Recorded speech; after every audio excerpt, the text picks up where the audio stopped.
Victoria Wood. Yes. I'm very sad. I'm still a bit gutted. Because so many people have died this year, haven't they? Yeah, they have. I know They lots seem of to people, lots of normal people die. People die all the time. Prince, David Bowie. David Bowie. Yeah. I'm sad about David Bowie. Very sad about David Bowie. And I learned to cover, to sing at one of my gigs of Heroes, and I sort of wept as I was playing it. And I wasn't the mega fan of Bowie, but suddenly, and it washed over me. Anyway, but pales into insignificance with how I felt about Victoria Wood dying. I watched her on TV. I watched an audience with Victoria Wood. That was the first thing I'd seen her on. In 1986 or whatever it was. That was the iconic show as well, wasn't it? It was a sort of combination of all her top stuff at the time. But the first thing I did was found a book in a friend's house that was Up to You, Porky.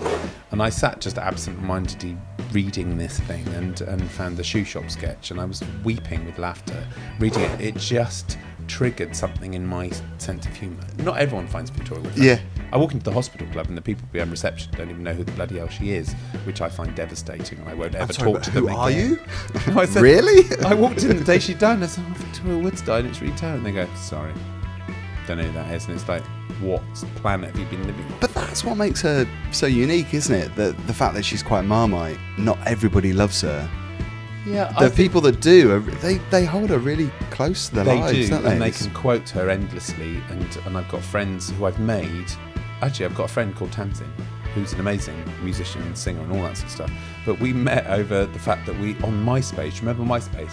Yeah, MySpace. Anyway, I met my friend Tamsin on MySpace because we both quoted Victoria Wood and liked Judy Sook. Quotes make Victoria Wood and French and Saunders. It's all about quotes, isn't it? Oh, yeah, done lots of It's like, how many hands is it, please? 15 hands, thank you for asking. There you go.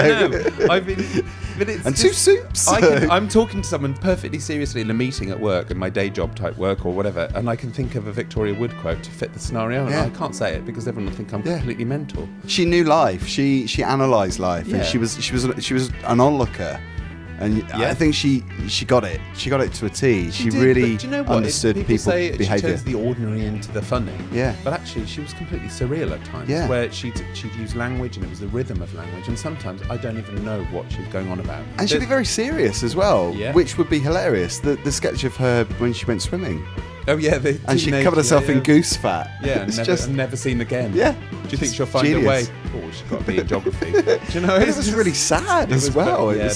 That's me to a T. It's the tragicomedy thing that I just think is brilliant.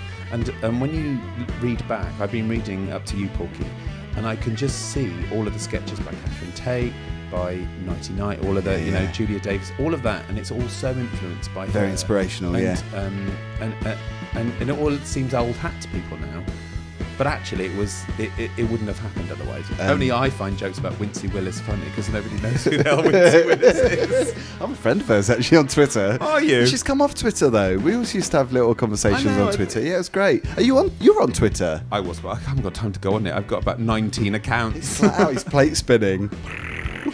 Well, no, I can't afford to plate spin and go on Twitter. There's just too much going on. So, comedy at Vin's Night In, it's not unheard of, is it? Because I saw somebody there about a year ago who brought me up on stage. It was very embarrassing. What's her name? She was brilliant. Marie Lawrence. She was doing the flight attendant sketch. Yes, she was Christine, training people to be a flight attendant, and she is brilliant. She's on all sorts of BBC Three comedies now. She actually seen on adverts. She's on one of those adverts where they chuck plates from. She did that. I need to see that stuff. Yeah, she's amazing, and she was part of a duo called Haston Lawrence, who were with Vin's Night In from the start, and they did all sorts of amazing comedy and tested out new material and all that sort of stuff. It was great. So you've got comedy and music. Is there a rule? Is there a strict law that you have to run by? Because I would imagine, knowing the person that you are, you don't want a law necessarily in place because it has to be about people enjoying themselves. No, people say, "Oh, can I say the C word?" Yeah. So you can say that. It's quite outrageous. It can be quite outrageous. Yeah, no, it can be. And some of the comedians are outrageous, and they're just outrageously not funny. But because they're trying new material and it doesn't always work. But it's fine. Do you know what? And amongst the whole scheme of things, it's an event. It's not a gig where people turn up and see somebody and then they go because their person's gone. They stay for the whole thing. They enter the drawing competition. They hopefully win these amazing prizes at the end. Yeah.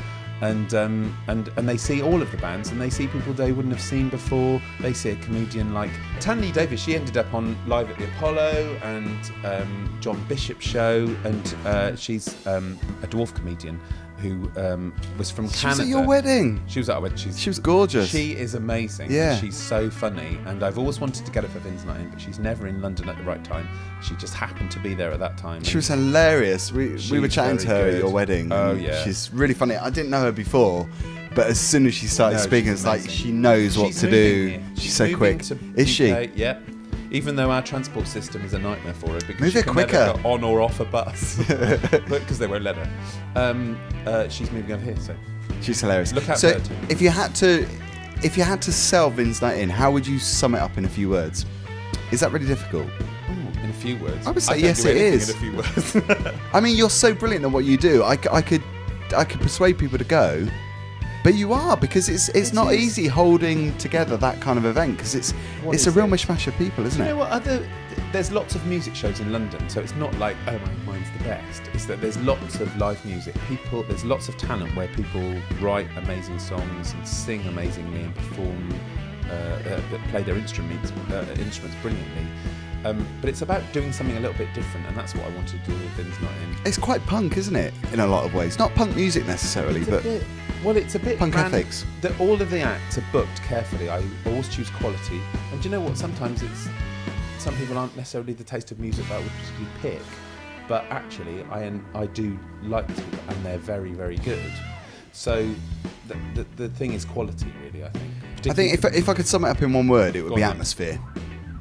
Yeah, it does have because there's a really warm atmosphere. Whenever you go, you always meet new people, and you always find out about their lives. And you always get horribly drunk at the end. I always get horribly drunk, We do. which is why I'm drinking a bottle of white vegan wine at the moment. What? Just I've nearly finished I have it. that influence on you. You do, Sue Ellen. But the chair. Popcorn and kettle. The whole point of it is that the stage is like a living room, but it's not an accident. It's not like random. It's not, let's make it all vintage. It's actually to make people feel like they're all part of it. So I was the just going to audience say is that. part of the show. Yeah, because the stage isn't a lot higher than where everyone sat, No, it's not. and it doesn't Some feel like artists the people it on doesn't make them stage feel are separate. special. Some people say it doesn't make them feel special because it's not high enough. That's weird, isn't it? Oh, well, yeah, but I think the lower It's the a better. good job it's low because I'd never get on it towards the end of the evening. Well, certain people have come out. Winched. Do you remember Catherine Ellis? Oh, yes. When she came did, amongst the yes. crowd, and she knows how to work it, as a lot of your acts do, but She did. She's working quite an that crowd. unusual act for Vin's Night In, and she really shook it up that night. She was like a little explosion of fireworks going on. So we should get Catherine again. If you're watching, let's go Catherine, back. come back. Yeah. Yeah, cheers. Oh, cheers. You've done Have that we done whole this once? lipstick on the glass Hang thing. on, lipstick on. That's saliva. And I Phil. thought you were a drag Thanks queen. for pointing that out. No, it's just grease.